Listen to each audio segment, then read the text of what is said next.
Praise the lord.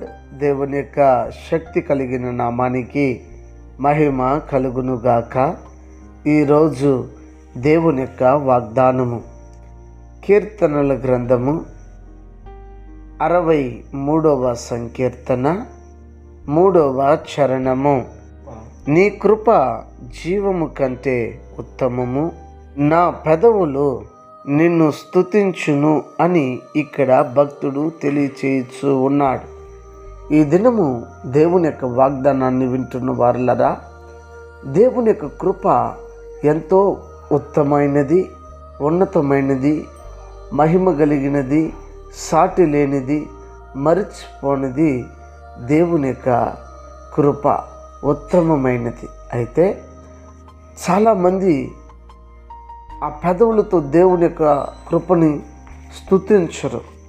అయితే ఇక్కడ భక్తుడు అంటాడు, నా పెదవులతో నిన్ను స్తుతిస్తున్నాను అంటాడు. కాబట్టి దేవుని యొక్క కృపను మనం స్తుతించేవారుగా మనం ఉండాలి. దేవుని యొక్క కృపను మనము ఘనపరిచేవారుగా మనం ఉండాలి.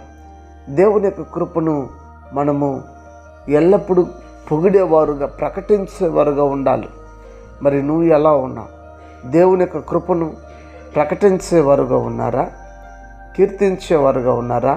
స్తుతించేవారుగా ఉన్నారా? లేకపోతే మౌనంగా ఉంటున్నారా?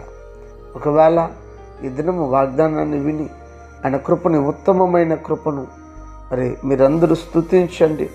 స్తుతించకపోతే స్తుతించండి, ప్రకటించకపోతే ప్రకటించండి. దేవుని యొక్క దీవెనలను మెండుగా మీరు పొందుకుంటారు.